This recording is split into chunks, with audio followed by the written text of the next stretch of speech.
Mesdames et messieurs, bonsoir et bienvenue à votre émission Paix et Réconciliation consacrée aujourd'hui au rôle des hommes religieux dans la réconciliation nationale, la recherche de la paix et la cohésion sociale dans notre pays.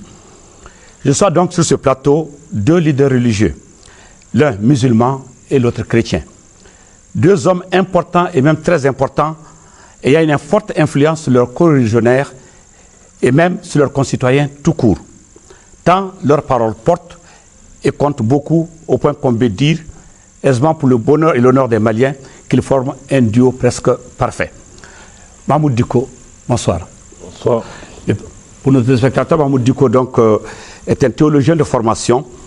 Il a été, plus spécifiquement dans ce pays, imam, professeur d'arabe, directeur de la radio islamique, mais également et surtout vice-président de l'AMIPI et aujourd'hui président du Haut Conseil islamique du Mali. Monseigneur Jean Zerbo, bonsoir. Bonsoir.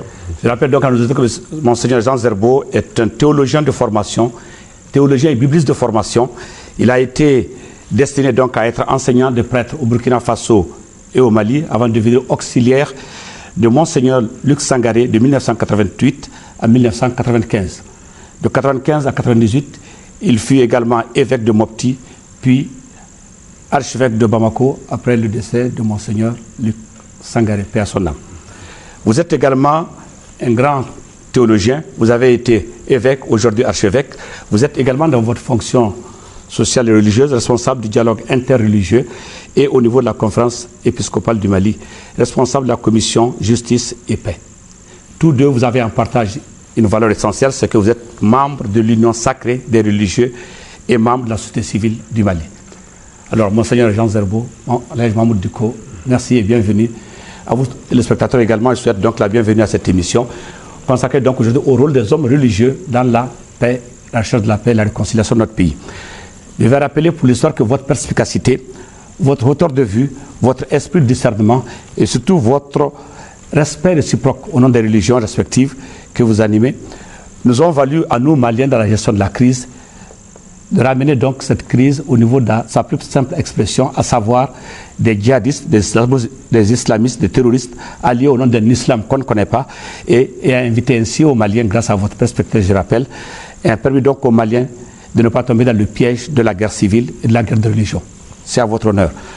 Mahmoud Dicko et Monseigneur Jean Zerbo, donc, toutes nos excuses pour cette émission où nous attendions également un de nos confrères, un de nos concitoyens, responsables religieux, l'Église protestante, qui peut-être va nous reprendre ce débat, sinon on le prendra donc dans d'autres débats à venir. Premier élément donc, c'est que vous êtes des citoyens de ce pays, vous êtes au parfait de ce qui se passe, vous avez été au cœur du combat, comme toujours, mais hier, vous avez reçu dans le cadre de cette réconciliation nationale, l'actualité oblige, la visite du Premier ministre dans vos églises et dans vos mosquées, et nous allons vous permettre donc de voir en image ce reportage-là et attendre vos réactions là-dessus. Le Premier ministre Modibo Keïta, en initiant cette visite aux autorités religieuses du Mali, veut s'abreuver de leur sagesse pour mieux conduire les affaires. Pour parler du Mali, pour prêcher la paix.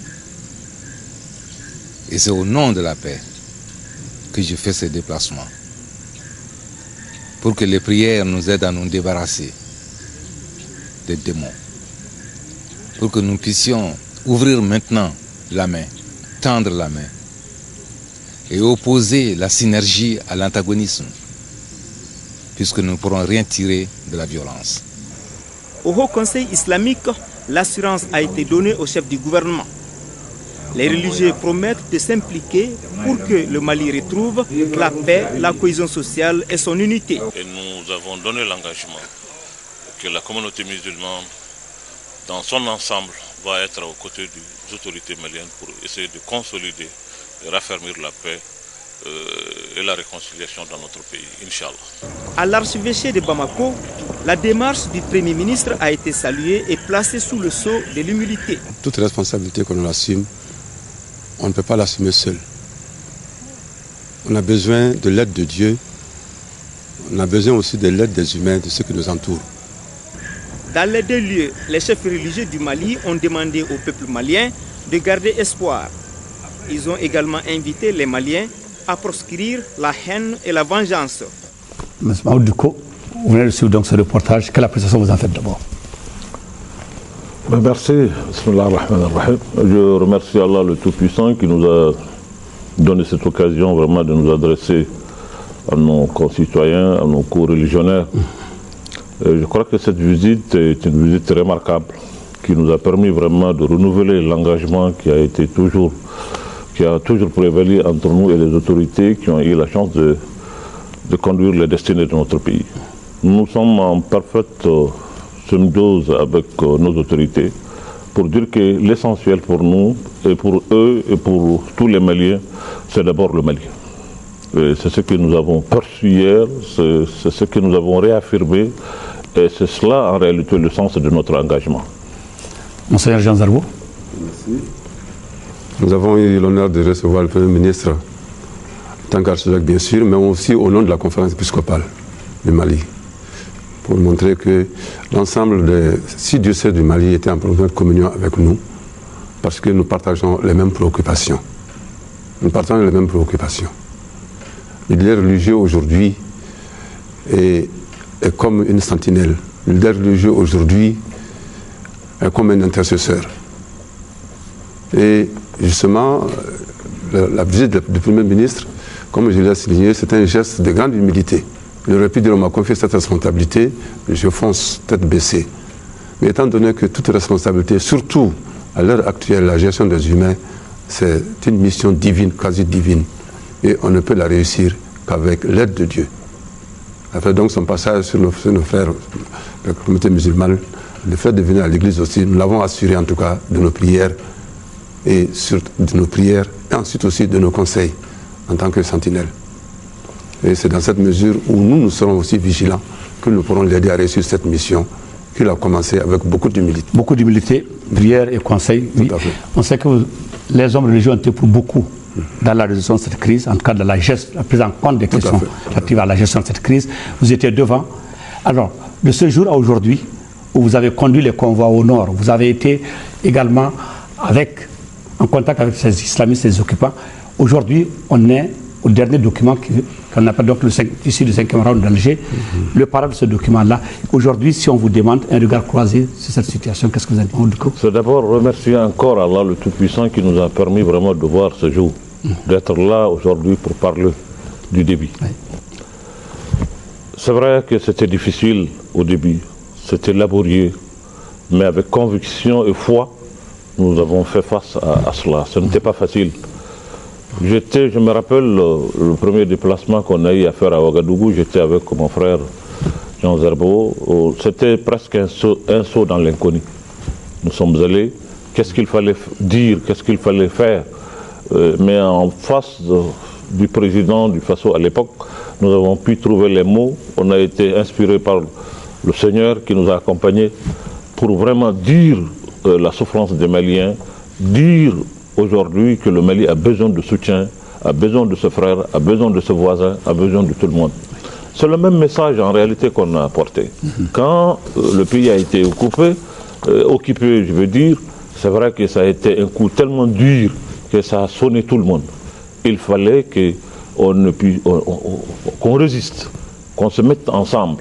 C'est pour cela que nous avons collecté des fonds, ici et là, dans les mosquées, dans les églises, au marché, ailleurs, mettre ça ensemble pour prouver qu'en réalité, on ne peut pas nous couper, nous.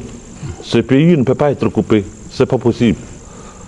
Nous sommes ensemble, nous allons demeurer ensemble. Ce pays-là est un, dans son essence, dans sa culture, dans son identité, et dans beaucoup de choses. C'est ça, en réalité, c'est cet acte-là que nous avons voulu démontrer. Aller vers les djihadistes aussi, à l'époque, vers les occupants, pour leur parler, leur dire en réalité qu'ils ont un projet. C'était pas évident aussi. Oui, bien sûr. C'était difficile, mais il fallait le faire. Mais je me rappelle encore que c'était, vous me permettez de le dire. Oui, allez-y. C'est dans la maison demeure de Ali Badi Meiga que j'ai rencontré le responsable de Mojaou avec le comité de crise de Gao et le Haut Conseil islamique régional de Gao. Et tous deux, je les salue pour tous les efforts qu'ils ont eu à accomplir et à faire pour vraiment assister et accompagner nos frères. À Gao, je suis allé visiter l'hôpital, j'ai eu les larmes aux yeux. je vis un pays dans une situation de détresse qui fait mal. Mais il faut résister. Les larmes, je les ai eues, mais j'ai scié les larmes. Je n'ai pas voulu que les autres sachent que je suis en train de pleurer. Parce qu'ici, il faut résister. Il faut être là, il faut être dur. Et je leur ai dit que vous avez un projet qui n'ira nulle part. C'est un suicide. C'est une aventure sans issue. Ça ne nous apporte rien. Ça n'apporte rien ni à l'islam, ni à vous, ni au Mali. Aujourd'hui, il faut revenir à la raison. Il faut nous donner le temps de faire notre pays, parce que ce que ces populations sont en train de vivre là, ici, c'est un péché. Les responsables qui ont amené le pays dans cette situation ont commis un péché. Et vous avez été à Kidal, c'est le même message que ça a apporté à Yann? C'est le même message qui a été apporté à tout le monde. Nous avons voulu dire à tout le monde qu'en réalité, cette aventure-là n'ira pas. On ne peut pas venir avec le fusil pour faire ça le Malien à être ce qu'ils ne sont pas. Non, la religion n'est pas la contrainte. Non, c'est une adhésion libre. Voilà. Et donc, le fusil, ça ne marche pas. Nous leur avons dit que ça ne marche pas et ça ne marchera pas. Au contraire, ça va nous amener énormément de problèmes. Et ces problèmes-là, par la grâce de Dieu, les Maliens l'ont vécu, mais avec dignité, qui a été saluée par le monde entier. Monseigneur Jean Zerbo. Merci. Je crois que l'implication des leaders religieux dans ce phénomène, comme l'a dit mon frère, dès le départ, nous nous sommes retrouvés. Et la première porte, c'était la porte de la prière. Parce que nous nous sommes dit, cette affaire, ça nous dépasse. Ça nous dépasse. C'est du jamais vu. Ce qu'on entendait ailleurs, c'est chez nous, c'est à notre porte aujourd'hui, avec une telle violence. Alors nous nous sommes dit, c'était un grand rassemblement, on a fait un grand rassemblement de prière au stade Molibo, qui je me rappelle bien, où nous nous sommes retrouvés, où les gens sont venus massivement pour implorer le Seigneur afin qu'il nous permette d'en sortir. Et je pense que ce point de départ a eu une incidence sur l'ensemble de toutes nos démarches, parce qu'on sentait que la grâce de Dieu illuminait les différentes décisions, les différentes rencontres, que ce soit à Ouaga ou ailleurs, cette grâce de Dieu était là. Et moi, je voudrais encore ici remercier l'ensemble du peuple malien, à tous les niveaux, qui a vécu ce drame dans la prière. Je vais donner un témoignage. J'étais parti justement à un enterrement. Alors, il y a une vieille qui m'a dit, ah, vous savez, mon fils, moi, à partir de 4 h du matin, je ne dors plus. Je me lève, je prie mon chapelet pour que le pays soit sauvé. Combien de vieilles personnes, d'Abou Yesnootouye, ont porté ces drames dans la prière? Alors pour dire que ça c'est une bonne voie que nous avons voulu emprunter. Et cette concertation nous a amené aussi, en plus de la prière, justement à approcher les gens pour les parler de notre cœur, leur donner des conseils. Il a insisté là-dessus. L'humanitaire est là. Combien de personnes viennent chez nous, chez lui comme chez nous, pour nous dire voilà la situation que je vis. Les veuves, les orphelins, les personnes âgées qui ont perdu leur secours, les gens de toutes les conditions. Je dirais même, ceux qu'ils confient à Dieu, ils se déplacent pour venir le confier. Alors quand vous devenez quelqu'un qui reçoit les confidences que l'on confie à Dieu, vous ne pouvez pas dormir. Bien sûr, la question, en quoi aujourd'hui la religion peut être aussi un vecteur de paix, et en quoi la foi est-elle importante au secours de la paix? Bon, justement, je venais justement pour dire que, étant donné que ce qui se passe entre nous, ce sont les hommes qui sont les uns contre les autres. Ça n'a pas commencé aujourd'hui. Que ce soit le Coran, que ce soit la Bible, vous avez Caïn, Abel, et puis bon, vous avez les premiers. C'est comme ça l'histoire. Les hommes, l'homme est toujours un loup pour l'homme. Mais d'où vient justement cela? Parce que l'homme oublie quelque chose que notre sagesse exprime en ces termes. Khalifa Ani Alala. Khalifa, c'est confié. Alala, c'est à toi. À partir du moment où l'homme prétend que lui, il est le propriétaire de son semblable, de sa femme, de ses enfants, de ce sujet, excusez-moi, il fait de n'importe quoi parce qu'il gère selon ses caprices. Mais chaque fois, et ça c'est l'esprit du mauvais, et chaque fois que habite en lui l'esprit du califat, c'est-à-dire confié, il est gestionnaire, il est détenteur, le propriétaire est ailleurs, automatiquement son comportement change. Si nous voulons sortir de cette situation, il faut que les dirigeants actuels sachent que l'autorité, c'est quelque chose de confié. Fondamentalement, dans le Bambara, on dit kalfado. La vie, c'est du kalfa. L'autorité sur les humains, c'est du kalfa. Ça ne dépend que du maître de la vie. Il nous les confie. Et nous les gérons, non pas selon nos caprices, mais selon ce qu'il veut. C'est là que les leaders religieux ont un rôle extrêmement important pour rappeler aux humains notre condition humaine est fragile. Que tu sois, un jour, ça va finir. Ta puissance, ton avoir, ton savoir, ça va finir un jour parce que tout ça c'est confié, le propriétaire est là. Et dans la mesure où nous allons entrer dans cette dynamique, que cette violence gratuite qui est là, où on va pour contraindre l'autre à ses idées, sur le plan religieux, sur la politique, on est à côté de la plaque. Et le Seigneur, en ce moment, moi j'ai dit, le Seigneur ne dort pas. C'est pourquoi il se manifeste ces temps-ci, en touchant le cœur des hommes. Les hommes ont fait le cœur de pierre que nous avions. Seule la prière peut changer ce cœur de pierre en cœur de chair. Et nous sommes dans cette optique. Tout ce que nous entreprenons, tout ce que nous prêchons, tout ce que nous demandons dans la prière, c'est cette conversion du cœur du homme.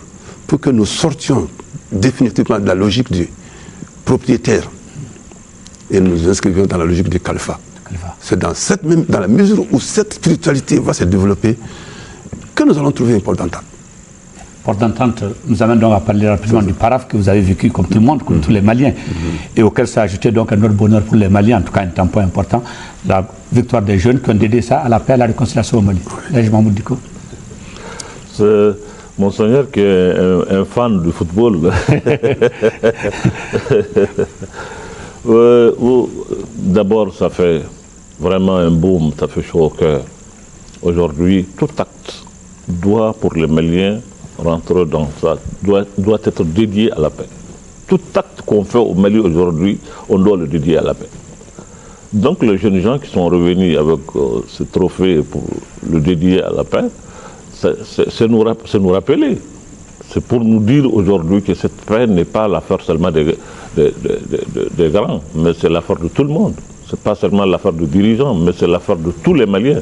C'est un message très fort que nous avons vécu. Mais je voulais quand même dire quelque chose par rapport à ce que Monseigneur vient de dire tout de suite, le rôle de la foi dans la construction même de la paix. Parce qu'une paix se construit, ensuite ça se consolide et puis ça se maintient. Ça se maintient. Je crois que dans la vie des hommes, dans la vie de la nation, nous avons eu des moments très difficiles. Et ces moments-là doivent quand même nous interpeller. Nous avons une démocratie. Cette démocratie doit avoir des supports. Les supports, c'est d'abord nos valeurs sociétales, nos valeurs religieuses. La démocratie est une chose que le monde partage aujourd'hui, qui a des règles standards, universelles. Mais chaque pays, chaque endroit a des spécificités qui doivent être préservées. Nous avons résisté à cette crise parce que notre peuple a des fondements. Nous avons des supports qui nous ont permis de rester. Et ça, nous devrons beaucoup faire attention à cela. Et tout cela tire en réalité son essence dans notre foi, dans notre religion, dans nos valeurs sociétales. Et donc ces valeurs sont extrêmement importantes. Partout où il n'y a pas ces valeurs, dès qu'il y a une crise, ça s'effondre. Si nous sommes restés solidaires, pouvoir gérer cette crise avec dignité, avec hauteur par tout le peuple malien, c'est parce que nous sommes des hommes de foi, nous sommes des croyants. Et les Maliens sont profondément croyants. C'est ce qui nous a permis vraiment de transcender beaucoup de choses. Et je pense, encore une fois, nous pouvons avoir l'intelligence de gérer nos affaires avec une dose encore de croyance qui nous permet vraiment de résister à beaucoup de choses. Voilà. Bien. J'appelle donc à nos auditeurs qui nous suivent que nous avons aujourd'hui un débat consacré à la réconciliation nationale avec le rôle que peut jouer ou que peuvent jouer les hommes religieux. Pendant cette crise, ce qui a été constant tout au long de cette crise, c'est que les populations maliennes ont cru à la paix. Elles ont crié leur pleine adhésion à aller à la paix, malgré tout ce qu'elles subissent. Et je vous envoie donc à Tombouctou pour voir donc le premier élément de ce reportage réalisé en août 2014 où chrétiens, musulmans, population de Tombouctou sont donné la main pour faire une marche de la paix. La paix, la paix, la paix. Ces mots de paix prononcés du haut du monument de la paix à Baradiou, quartier Tombouctou, dans les langues locales et en français, consacrent ainsi l'engagement collectif des communautés de Tombouctou à construire ensemble le mur de la paix. C'est tout le sens de cette marche, partie de là jusqu'à la mosquée de Sankoré, où les communautés, ensemble, par le biais de leur porte-parole, ont remis au gouverneur de région une déclaration dénommée « Engagement des communautés de Tombouctou à construire la paix ». C'était en présence de l'ensemble des autorités politiques et religieuses de la ville, des notabilités et des représentants de l'aménagement, de la communauté musulmane et chrétienne de Tombouctou, mais aussi et surtout de l'association des ressortissants de Tombouctou à Bamako. Voilà l'engagement de Tombouctou. Convaincus que nous sommes condamnés à vivre ensemble, nous, population de Tombouctou, toutes communautés confondues, prenons l'engagement solennel en cette place historique de Sankoré, devant les autorités du Mali, devant la nation tout entière, les Nations Unies et la communauté internationale, de construire ensemble le mur de la paix. La paix, la paix, la paix. L'appel ainsi prononcé par le chef de file, madame, au niveau du collectif Une Voix pour Tombouctou sera entendu et nous ferons tout pour que ça soit acheminé là où ça doit se faire. Tombouctou va donner un exemple. Cet exemple qui sera suivi par d'autres dans le sens de la consolidation de la paix, aussi de la cohabitation, du vivre ensemble. Quel regard les autorités de Tombouctou et du monde portent déjà sur cette initiative des communautés à Tombouctou? Qu'aujourd'hui, à travers cet engagement qui a été lu par Madame la Présidente, cet engagement qui personnellement me fait chaud au cœur, et je suis sûre que ça sera Tombouctou va continuer dans la voie de la paix. Ce qu'on a vu, c'est du jamais vu. Nous avions vu toutes les communautés se donner la main, oublier ce qui s'est passé et repartir sur de nouvelles bases. Les uns les autres se sont pardonnés, les uns les autres ont promis d'oublier ce qui s'est passé et repartir sur des bases nouvelles. Donc je crois que c'est déjà un pas très important pour la réconciliation des cœurs et des esprits. Tombouctou, c'est la ville de la tolérance. Et je peux vous dire que quand les événements sont arrivés, ce sont même des frères musulmans qui ont aidé les chrétiens à prendre le chemin de départ vers le sud. Et nous avons été beaucoup touchés par pas mal de musulmans. Et même quand on est revenu, il y a pas mal de musulmans qui ont dit « Ah, pasteur, nous avons senti l'absence de l'église ».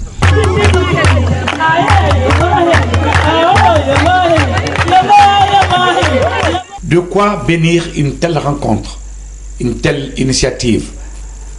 Au nom de la paix, depuis la place Sankoré de Tombouctou, où des prières ferventes ont été adressées à Dieu par l'imam, le grand imam de Tombouctou, Abdourahmane Ben Essayouti, pour que Tombouctou retrouve toutes les valeurs qui ont fait sa grandeur d'antan. Réaction, Monseigneur. Merci pour cette image que nous envoie à Tombouctou, que j'ai connue quand j'étais avec des moptis. De ce monument qui était, quand j'ai appris ce qui est arrivé, ça me faisait mal. Ce que nous voyons là, c'est les hommes ensemble. Ensemble, hein, j'insiste beaucoup sur cette dimension. Vous voyez, on a dit chrétien, musulman, c'est la paix. Ce que moi j'ai vu là, c'est la population. Ce sont les gens, les hommes, les femmes, les enfants, ensemble. L'administration, tout était confondu. Et vous sentez que c'est habité par une seule chose, la réalité qu'ils sont, ensemble créés par le même Dieu à l'image de Dieu. Et cet Dieu, qu'est-ce qu'il veut? Qu'il vive vraiment la fraternité. Voilà que cette fraternité a été entamée de manière extrêmement grave, de 2012 jusqu'à aujourd'hui. Et les gens disent, nous ne pouvons pas continuer. Nous ne pouvons pas nous présenter devant Dieu en vivant de cette manière, en traitant de cette manière notre frère, notre semblable. Alors moi je dis, ce message justement, c'est ça qui doit nous habiter. Et les leaders religieux doivent être les moteurs justement de ce sentiment, les rallumer. Là où ça se trouve, féliciter ceux qui les portent, les encourager pour que ça aille de loin. Parce que je me dis, quand il y a un conflit, vous savez, Dieu se sert parfois des moyens parfois les plus faibles pour nous en tirer. Personne n'a le monopole de la vérité, de l'action concrète qu'il faut poser. Il nous faut être attentifs les uns aux autres. Et toute initiative qui va dans ce sens-là, nous aider. Et nous, moi, je dis vraiment, ce qui est donné là, ça montre encore une fois que l'aspiration la plus profonde de chacun d'entre nous, c'est la paix. La preuve, quand on se lève, as-tu dormi en paix? Quand tu as voyagé, est-ce que le voyage s'est bien passé? La paix, je crois, c'est le mot le plus courant. Mais c'est tellement courant qu'on ne finissons par offenser par nos comportements. Ce qui nous est arrivé doit nous amener encore une fois à réapprécier la valeur fondamentale de ces mots que nous sommes tous les jours et à rajuster nos comportements par rapport à cela. Non pas à cause de l'ampleur de ce qui s'est passé au Nord, c'est le quotidien. J'augure que ceux qui sont vécus ensemble là, ça doit changer les relations dans les voisinages, dans la famille, les relations entre les pères et les fils, les relations entre les enfants, les relations entre les époux, les relations entre les voisins. Et c'est là justement jusqu'à l'échelle la plus élevée au niveau national. Et notre rôle à nous, leaders religieux, c'est de prier pour que cet esprit passe. C'est aussi de prêcher pour que cela devienne, de s'aimer cette bonne parole dans le cœur des humains. Bien, s'aimer la bonne parole dans le cœur des humains. Là, Mahmoud Dicko, vous avez suivi ce reportage qui est en temps d'actualité au même moment où les Maliens viennent de sortir un document de paraphe qui met au moins fin aux hostilités et à la voie de la paix. Ce que j'ai vu venant de Tombouctou et des Tombouctiens n'est pas étonnant. C'est un symbole très fort, parce que la ville de Tombouctou signifie vraiment la paix. Tombouctou, c'est là-bas qu'on dit, en son rail, on qualifie Tombouctou d'Al-Bilad Soudan, le pays de Tamsoro Barchingalanga, Fournije Makambi Jawad. Ça, c'est Tombouctou. Qui signifie? Qui signifie s'échevrer soi-même pour donner le lait à l'autre, à l'enfant de l'autre. Oui. Vous savez, c'est priver soi-même pour nourrir l'autre. Ça, c'est Tombouctou. C'est comme ça qu'on qualifie. C'est le slogan Tombouctou, oui. Oui. Et si en réalité l'initiative de cette paix est symbolisée comme ça, et revenue comme ça de Tombouctou, ce n'est pas étonnant, c'est le contraire qui aurait été étonnant. Tombouctou est une ville sainte, une ville de savoir et de sagesse. Donc que la ville de Tombouctou, que les habitants de Tombouctou soient à l'avant-garde de ce combat pour la paix, n'est pas étonnant. N'est pas étonnant. Et je crois que ça doit inspirer tout un chacun. Parce que Tombouctou est une école de tout le temps. Et ça demeure encore une école. Dans ce reportage, ce que nous avons constaté, on a vu à votre image, ce que j'ai appelé le 2 dans mon introduction, cette même image symbolisée à Tombouctou à travers chrétiens et musulmans.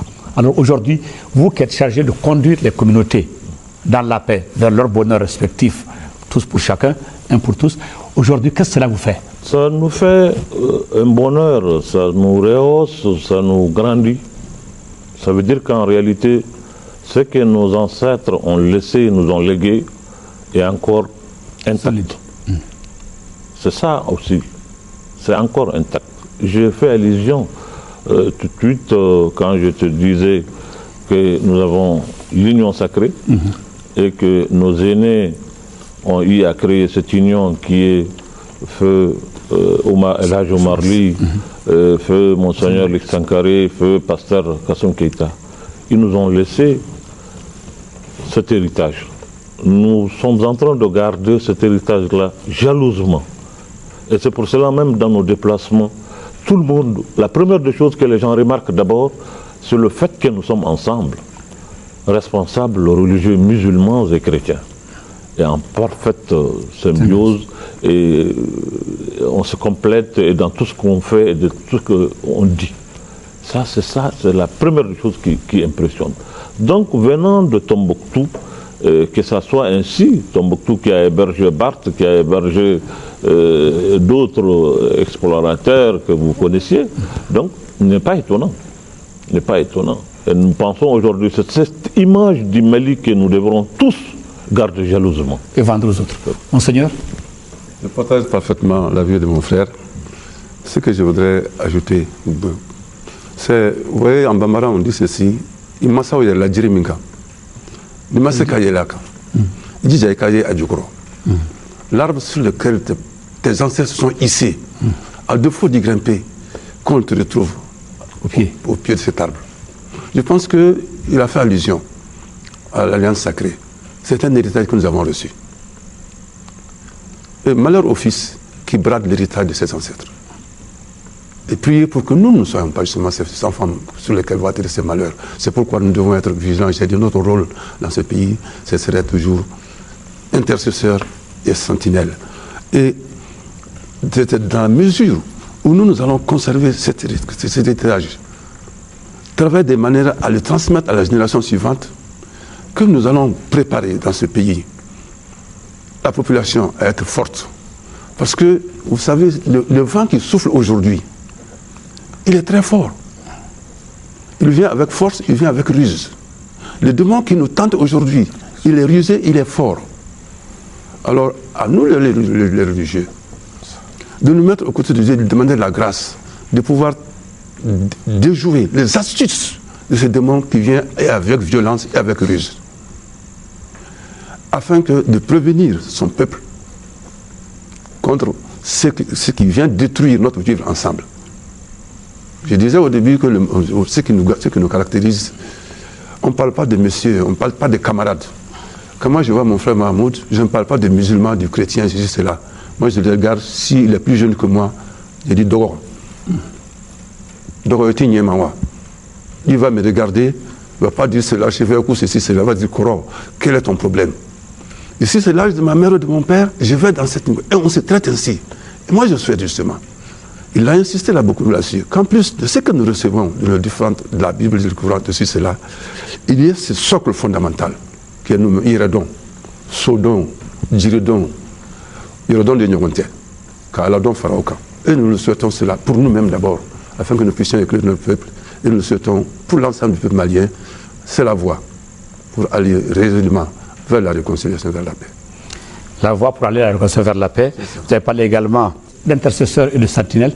Je vous invite à suivre cette fois-ci un extrait de la déclaration du Premier ministre à l'ouverture du 5e round pour parler d'Alger, où il a interpellé nommément les Maliens, responsables de ces mouvements armés qui, en même temps, prônent la paix alors qu'ils sont armés. Je vous invite à écouter le Premier ministre à Alger.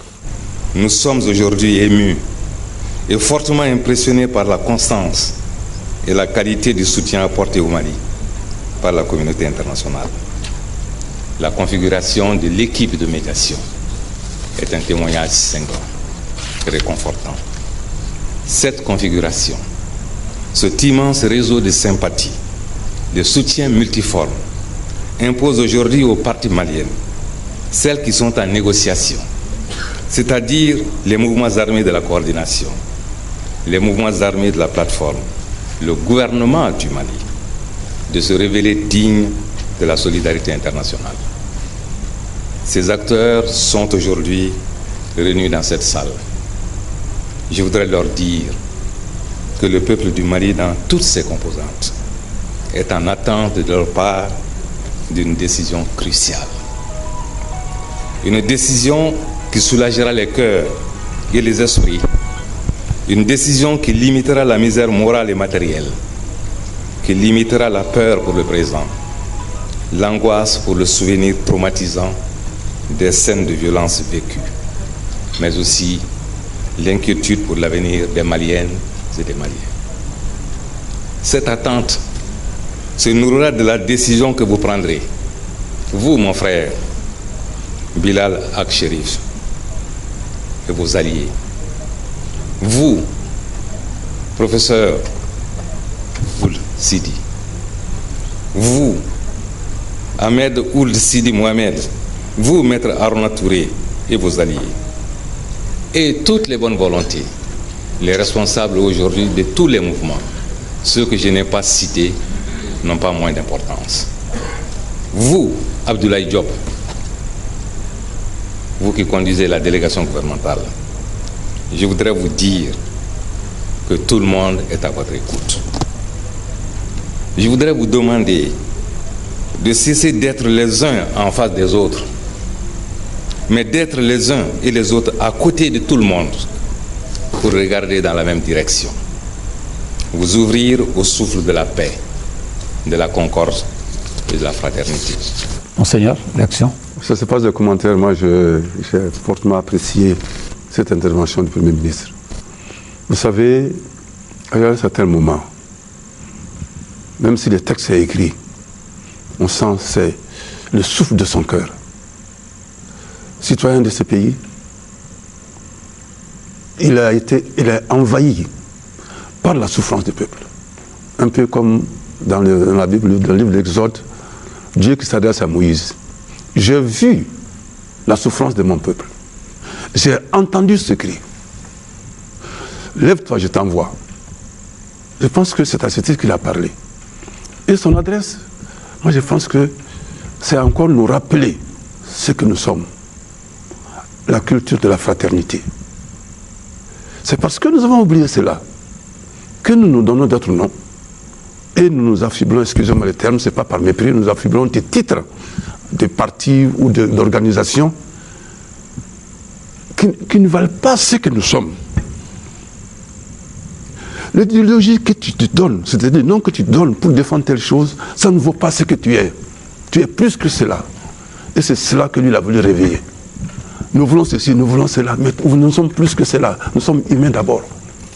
Et je souhaite que cette crise que nous avons vécue renvoie chaque Malien, où qu'il soit, d'ailleurs renvoie tout humain, où qu'il soit, à cette réalité qu'il est. Et qu'il est d'abord, à côté de lui, non pas un adversaire, non pas un étranger, mais il a son frère, il a son père, il a sa mère, il a un ami. Alors vive à ce moment-là la vraie culture de la fraternité.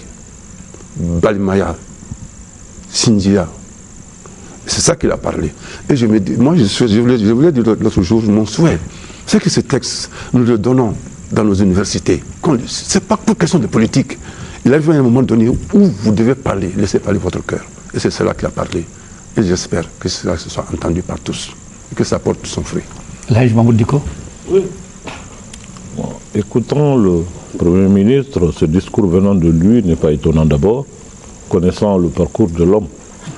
Il a parlé en tant qu'éducateur et en tant qu'enseignant. Il s'est adressé à tout le monde. À travers ceux qui étaient présents, il s'est adressé à tous les Maliens. En portant le message du peuple. Absolument, absolument, absolument. C'est tous les Maliens. Nous sommes aujourd'hui tous interpellés. Moi, je l'ai dit, j'aime souvent revenir là-dessus. Il faut aujourd'hui que nous ayons le courage de regarder où est-ce qu'on a trébuché. Qu'est-ce qui a fait que nous sommes arrivés à ce stade, ce grand peuple, cette grande nation du Mali, avec une telle culture. Pourquoi nous sommes arrivés? Qu'est-ce qui nous est arrivé? Aujourd'hui, nous devrons avoir le courage de faire le diagnostic de notre mal. Je pense aujourd'hui que les états-majors des partis politiques, les religieux, la société civile, tout le monde dans son ensemble, nous devrons nous mettre ensemble pour voir notre parcours. Où est-ce qu'on a trébuché? Qu'est-ce qui nous a arrivé? Qu'est-ce qui a fait que ce qu'on a de si fort qui nous unit a été, à un moment donné, mis à mal? Ça, aujourd'hui, nous devrons avoir le courage de le faire. Est-ce que tous les Maliens ont conscience de ce qui nous est arrivé? Et ils ont tous conscience d'ailleurs, est-ce qu'ils n'ont pas vite conclu d'ailleurs qu'on est sorti de la crise?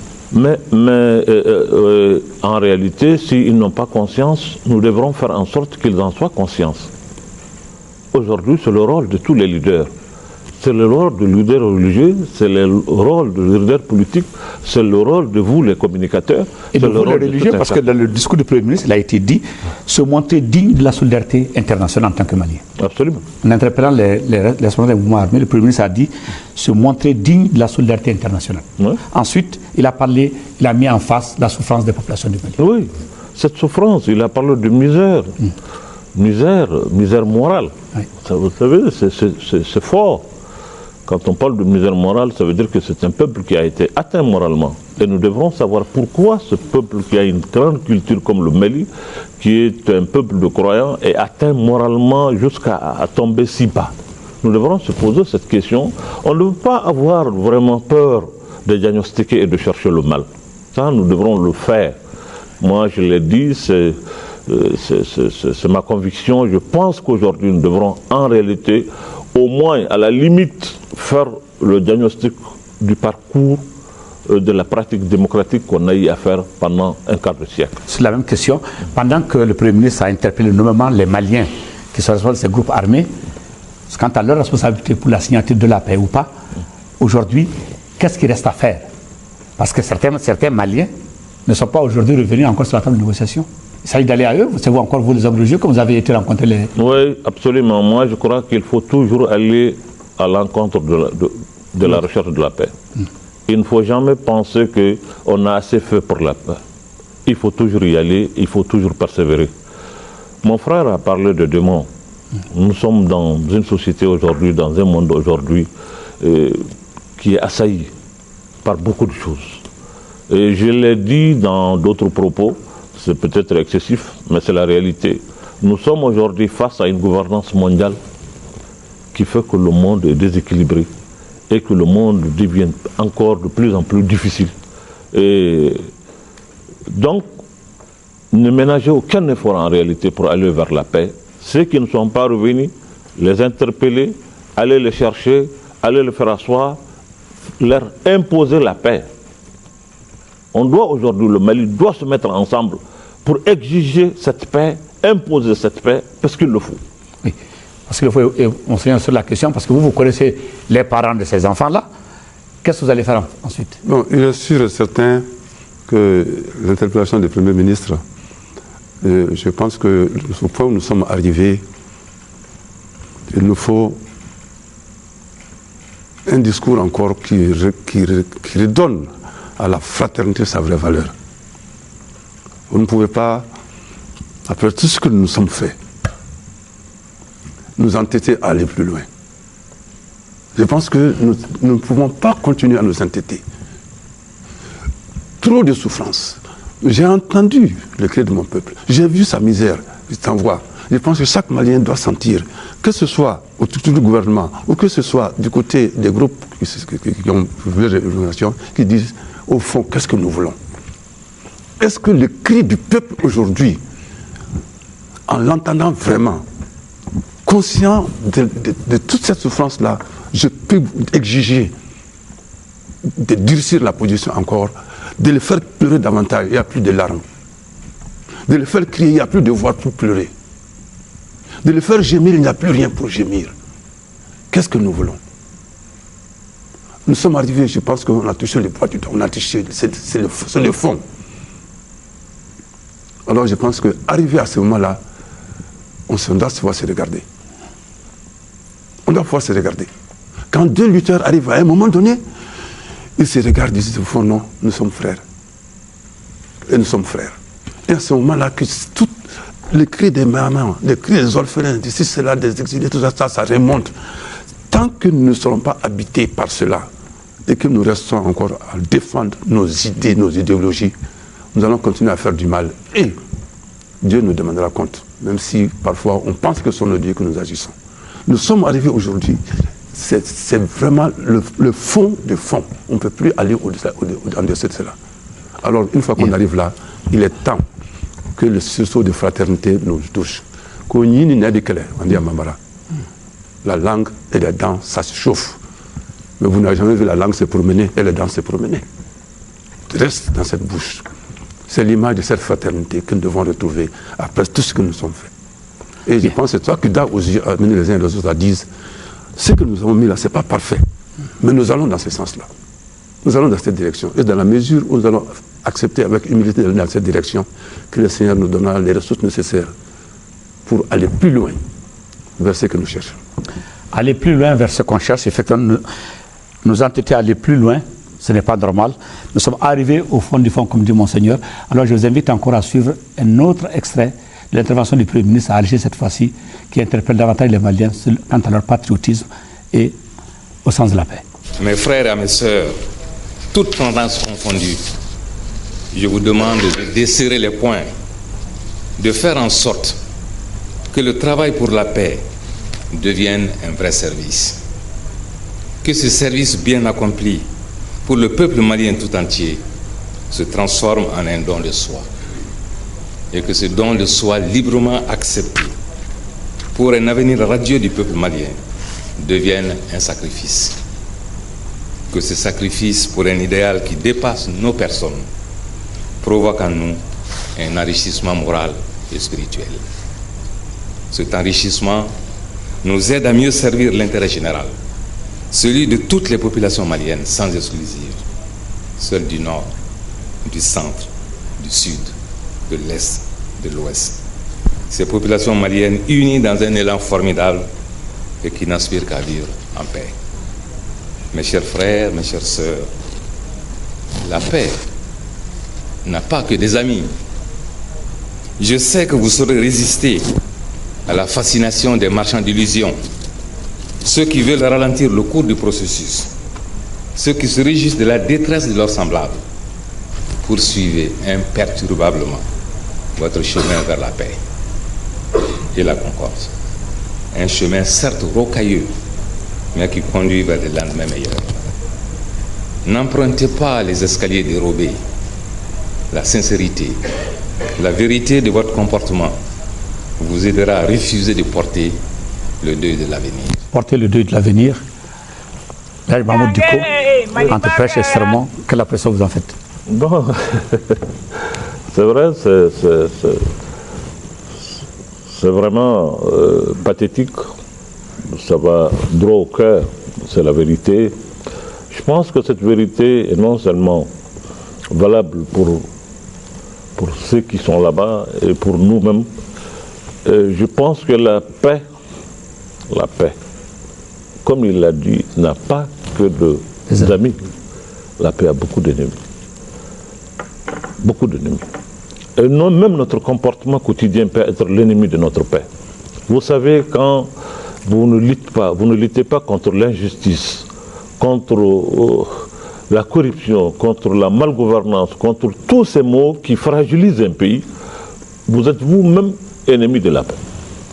Donc, pour construire la paix, il faut revoir tout le système et nous réarmer moralement pour vraiment faire face à cette situation.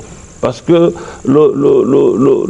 l'ennemi de la paix n'est pas seulement le porteur de fusil, c'est même notre comportement quotidien peut être facteur de déstabilisation de la paix. Oui. Donc c'est pour cela, pour être ami de la paix, constructeur de la paix, c'est beaucoup de facteurs qui doivent se mettre ensemble.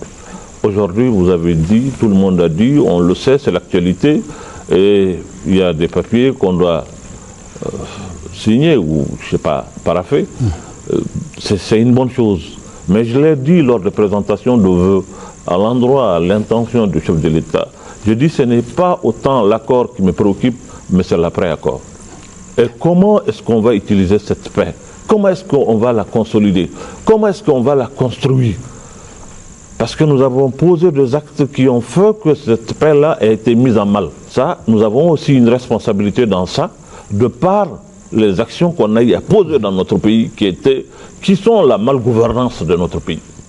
Ça a permis à tout venant de venir s'installer chez nous, d'en faire de notre pays certaines parties des zones de non-droit. Nous devrons reconnaître vraiment cette responsabilité et prendre conscience de tout cela. Et c'est tout cela ensemble, en réalité, qui va faire la paix. Monseigneur? Je partage parfaitement ce que dit mon frère. Le cheminement vers la paix passe par une exigence de vérité. Absolument. Nous parlons de réconciliation, c'est là. La réconciliation ne peut se passer que dans la vérité. C'est pourquoi je dis que la vérité, c'est l'aiguille de la paix. Ça fait mal. Vous savez, bon, nos aînés peuvent témoigner, mais depuis 60, qu'est-ce que nous ne sommes pas fait dans ce pays? C'est une réalité. Certains ont assumé, d'autres n'ont pas assumé. Et ce sont les rancœurs encore qui continuent, ces relents qui continuent. Tu vas entrer dans ces groupes-là, ils vont dire, voilà, on a fait ceci à nos aînés, voilà un peu, on vient avec des rancœurs. Donc Arabella, au nord comme au sud. Et comme il a dit, à l'époque, la gouvernance aussi a eu des dérapages. Ça, c'était la manière de gérer au niveau universel. C'était la force, tu marches ou tu crèves, excusez-moi les termes. Bon, maintenant, on est en train d'aller maintenant dans un autre courant, c'est le courant de démocratie, on parle de dialogue, beaucoup de cela. Il nous faut accepter aussi, c'est-à-dire de humer à cela aussi, c'est cela qui va nous pertir. Mais cela ne va pas sans la vérité. Que ce qui est fait, on le reconnaisse.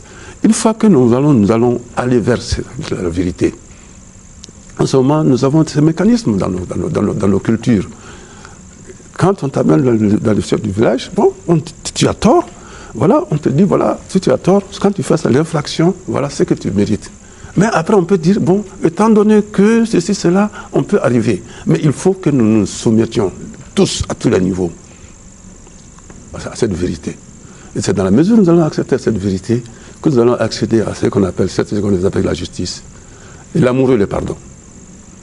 Maintenant, ce discours, il le faut pour tout le monde. Pour tout le monde. Parce que moi, je me dis, comme la situation dans laquelle nous sommes là, nous avons tous une part de responsabilité. Nous, les leaders religieux, nous avons notre part de responsabilité. Chaque fois, je le dis, mon rôle, c'est d'être sentinelle. Est-ce que j'ai été un sentinelle assez vigilant? Qu'est-ce que j'ai vu comme fumée venant sur mon pays et que j'ai mal apprécié au point que c'est devenu maintenant un incendie? Ça me préoccupe. Et ça m'amène à chercher un projet de conversion par rapport à cela. Et tout citoyen, justement, doit opérer aujourd'hui à la lumière de cette grande souffrance dont les relents sont partout. Retourner, rentrer en soi-même et dire, voilà. Sinon, qu'est-ce qu'on va se faire? C'est le gouverneur qui ont fait ceci, cela, on va se jeter la pierre, mais chacun de nous a une part de responsabilité de cela. Moi, c'est un sanguin un ben nodo, mais ce n'est pas au même niveau. Mais ça veut dire quoi? Une fois que nous avons fait cela, la conversion intérieure va être possible. La nouvelle gouvernance va être possible. Parce que les gens seront davantage des sentinelles, non des espions, et non des escrocs, excusez-moi le terme. Ils seront des sentinelles, ils vont veiller, ils vont prévenir. Ils ne seront pas des espions qui attendent que l'autre tombe pour se réjouir. Ils ne seront pas autre chose aussi, mais ils seront cela. Et moi, je pense, dans la mesure où nous avons développé ces réflexes, le pas nouveau que nous devons franchir pour bâtir le Mali nouveau va se faire. Je voulais terminer par quelque chose. Ce qui me préoccupe aujourd'hui, c'est vrai, la paraphé cela. Dans 20 ans, dans 25 ans, que sera ce pays? Nous, le bon Dieu va nous éliminer, il va nous appeler de l'autre côté, il va nous affecter de l'autre côté. Mais ce que je crains, il ne faut pas que je laisse la chenille derrière moi.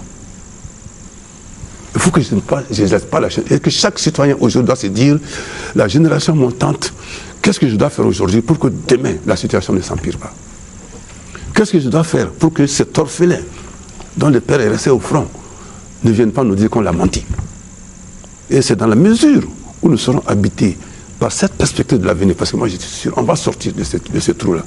Mais une fois que sorti, qu'est-ce qu'on doit faire pour éviter que les relents nous ramènent encore à tomber au fond du gouffre? Bien. À la Kankisouma. Yarabi. Et c'est ce que nous amène donc à parler de l'argent moral, du patriotisme. Oui. Vous êtes de grands patriotes, on ne vous jette pas de fleurs, les preuves sont là par mille. Vous avez été de ceux-là, de la société civile du Mali, à votre honneur. Vous avez été en Europe, tourné au niveau des chancelleries et partout. Chrétiens, musulmans, protestants, leaders d'opinion, vous étiez ensemble, vous êtes partis en Europe. Qu'est-ce qui vous a amené à partir en Europe? Pourquoi? Quel message vous avez délivré par rapport au regard des autres portés sur nous? Nous allons envoyer, c'est un peu comme le Tissera. Oui.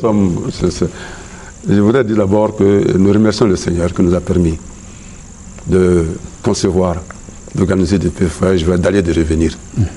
L'initiative, il faut être clair, c'est Chérif Aïdara qui nous a rassemblés, qui a dit, ah, nous avons entendu, nous avons fait beaucoup de choses sur place. N'est-il pas temps d'aller voir ceux qui peuvent nous aider?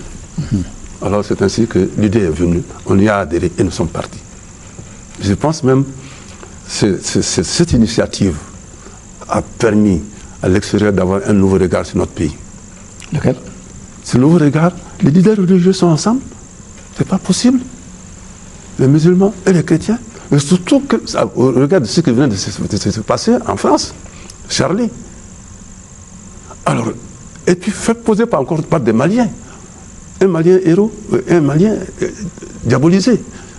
Voilà que les leaders religieux de ces différentes confessions sont ensemble avec la société civile pour venir plaider la cause de leur pays. Ça a été quelque chose de formidable. Et moi, je pense que c'est ce que nous souhaitons justement.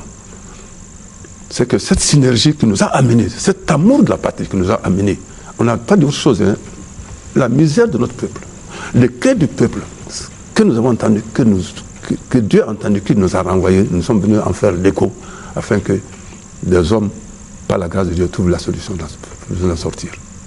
Et moi, je crois que cette mission, encore une fois, a renforcé la cohésion entre nous. Parce que nous nous sommes rendus compte que nous minimisions notre impact sur la société. On avait, je ne dis pas qu'il faut minimiser la force des politiques, mais les politiques n'est soutenues que par une spiritualité forte. C'est-à-dire l'ancrage profond à Dieu. Parce que, encore une fois, je l'ai dit, toute autorité, personne n'est détenteur de l'autorité, même si le peuple a démocratiquement, c'est confié. Kalfa, moi je voudrais encore une fois, notre frère l'a dit, que nous revenions aux fondamentaux de nos sociétés, que nous fassions la différence entre les halala et les kalfa. Les kalfa, tu les gères avec l'idée de ne pas avoir honte devant celui qui a confié. Si c'est halala, tu en fais ce que tu veux. Dieu fasse de nous, chacun de nous justement, des gens qui vivent cette spiritualité du Kalfa pour notre plus grand bonheur, pour la grandeur de Dieu et pour le plus grand bonheur de notre peuple. Là, je vois Diko. Oui, moi je crois que ça a été une occasion très heureuse, d'abord pour nous, d'être ensemble pendant une dizaine de jours. Tous les jours, musulmans ensemble, voilà, oui. Leaders musulmans, chrétiens, société civile. Et tous les jours, on est ensemble, on prend les repas ensemble, on échange sur la vie de notre pays. Ça nous a vraiment permis d'avoir un autre regard sur nous-mêmes et sur notre pays. Et ensuite, nos interlocuteurs qu'on a eu en face, on leur a tenu le langage qu'un ami doit tenir à son ami, le langage de la vérité. Leur dire ce que nous pensons, oui. Ce que la société malienne pense de nos relations. Selon nous, qui n'est pas le diplomate politique, non, non, c'est ce qu'on leur a dit. Aujourd'hui, le peuple malien souffre. Nous ne comprenons pas le fait d'entretenir cette crise. Ça peut nous amener très loin. Oui. On leur a donné les exemples de pays dans lesquels on a créé et entretenu le pourrissement de la situation. Et aujourd'hui, c'est devenu une situation monstrueuse que personne ne peut contrôler. Il faut beaucoup faire attention, et c'est ce cri, ce langage de vérité que nous avons tenu à nos interlocuteurs. Et nous pensons qu'on a été compris par eux. On se réjouit aussi de l'accueil qui nous a été fait dans ces différents pays. Ça veut dire que, encore une fois, le Mali est respecté. Ça, nous l'avons vu par ces différents pays que nous avons eu à visiter. Bien. Une dernière question avant, pour le tour de table. Est-ce qu'on peut savoir aujourd'hui s'il y a un message spécifique, vous, en tant que vous qui avez vécu tout ça, depuis les temps chauds jusqu'à aujourd'hui, on est en train de sortir de la tête de l'eau, quel message spécifique, en tant que religieux, en tant que concitoyen, vous avez à dire en l'honneur des Maliens? Monseigneur. Merci. Et le premier message d'abord, je voudrais que les uns et les autres se détrompent. Que ceux du Nord ne pensent pas que les leaders religieux sont ligués contre eux pour aller les défendre. Je reviens encore une fois sur cette culture de la fraternité, cette culture de la famille. Une fois que la famille est en péril, tout homme censé doit se mettre debout pour que cette famille vraiment ne l'aide pas. Et alors, moi, en tout cas, ce que je reviens à retenir, que ce soit les leaders du Nord, de ce mouvement-là, oui. Ceux du Sud, partout, que chacun sente que nous, les religieux, en matière d'homme et cadeau du d'homme. La souffrance, elle est humaine. Ceux qui sont dans les frontières du pays là, ce sont nos frères et sœurs. Quand j'ai vu ça à Ouaga, quand j'ai vu à Bobo Dioulasso, les Maliens sur un terrain de foot, je me rappelle encore ce spectacle d'une dame, elle avait son enfant, on l'a salué, et elle me regardait comme ça. Elle regardait son enfant en disant, bon, s'il n'était pas né, peut-être ce serait mieux. C'est terrible ce qu'on ressent en ce moment-là.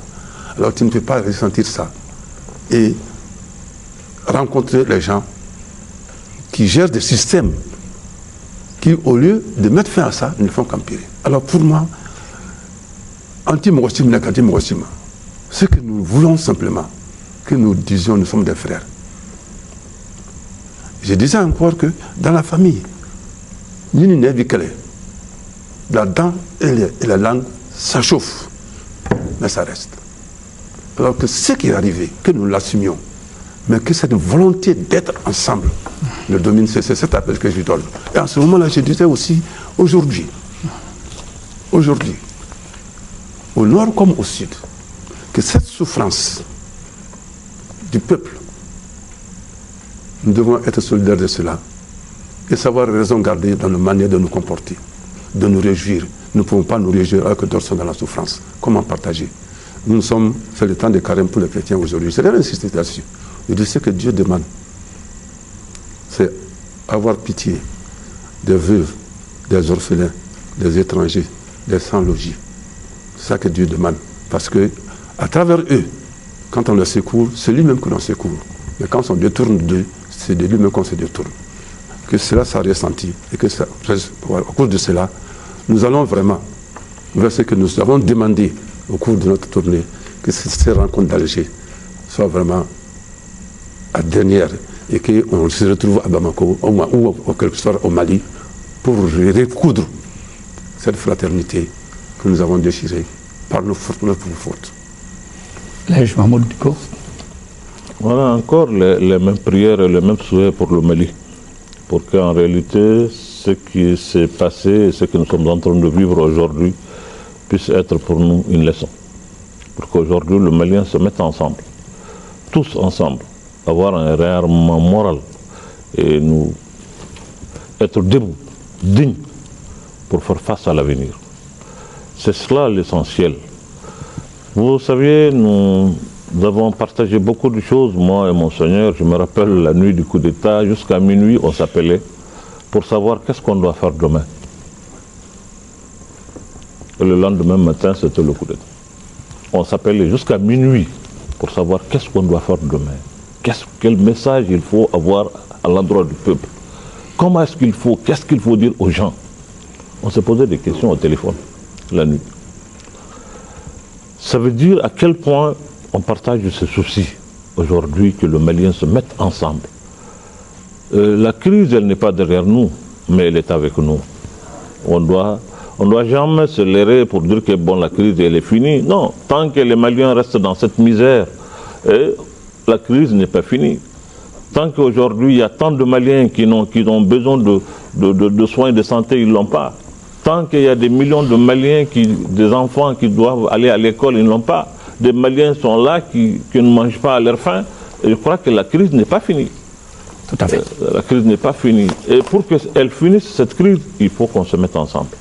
Il faut nécessairement que le Malien se mette ensemble.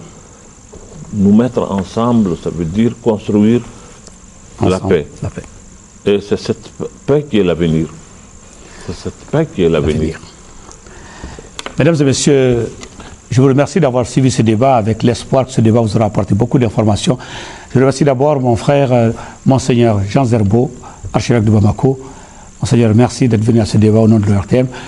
L'Haj Mahmoud Dicko, président du Haut Conseil islamique, merci. Avec justement tout ce rappel des titres que les Maliens doivent comprendre que le travail pour la paix, c'est un vrai service, que c'est ensemble que tout devient possible. Chaque fois que nous avons été unis, a dit le président Alpha Oumar Konaré, nous avons triomphé. Chaque fois que nous avons été divisés, nous avions souffert, nous avions peiné. C'était à Sikasso, c'était à Tondibi. Aujourd'hui, regardons ensemble pour construire la paix pour notre pays, pour notre bonheur personnel et pour le bonheur collectif de tous les Maliens. Ensemble, tout devient possible. Merci à tous et à toutes d'avoir suivi ce débat et à la prochaine.